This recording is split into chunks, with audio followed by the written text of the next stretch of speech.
তখন আমি আমার খালার মেজো খালার একটা মানে উনি ছিল ইনকাম ট্যাক্স ট্রাইব্যুনালের প্রেসিডেন্ট আমার খালা। তো ওরা চাইনিজের একজন রেজিস্ট্রেড হিসেবে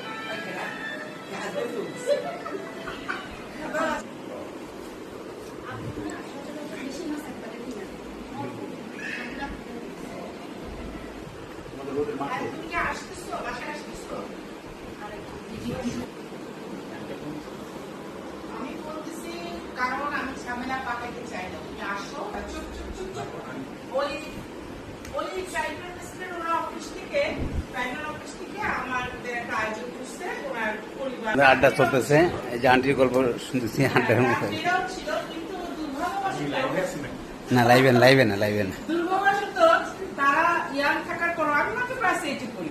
আমাকে নিয়ে খুব কানাঘুষি হচ্ছে। আমার হাজবেন্ড তখন কোনার মধ্যে শুকনা ফর্সা, মাথায় ঢেউ ঢেউ কোকড়া চুল, উনি তখন সুপারভাইজার হিসেবে চাকরি করতেন।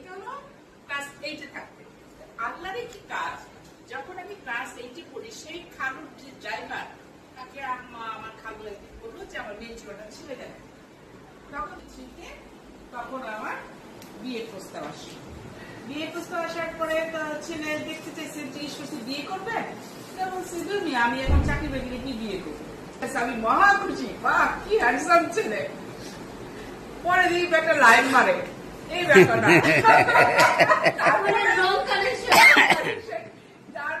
ছেলে আসছে। আল্লাহ এ তো খুবই চুপচাপ, কি হয় যা আমাদের দেখা হলো।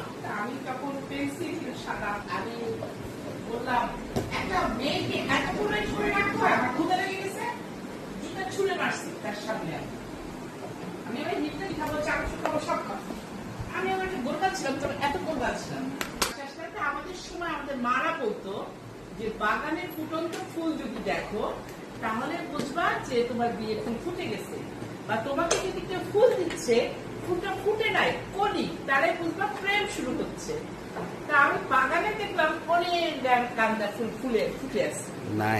তো আমার মাকে বললাম তুমি গয়না বানাতে দিয়ে দাও, এই ছেলে আমার পিছনে ছাড়বে না, আমি এটাতেই বিয়ে করবো। তখন কিন্তু 93 তে প্রিটেস্টেই নেই। আমার প্রিটেস্টের আগে আমার হাজবেন্ডের সাথে আমার কাবিল হলো। আড্ডা চলতেছে।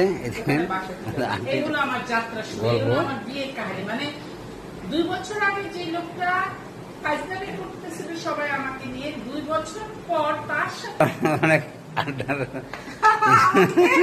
আমার তো তোমার মোবাইলের দিকে চোখ যাচ্ছে খালি, মানে মোবাইল নিয়ে যাই। উনি আমাদের সব প্রোগ্রামের এখন থেকে ফটোগ্রাফার ভালো কাজ করে।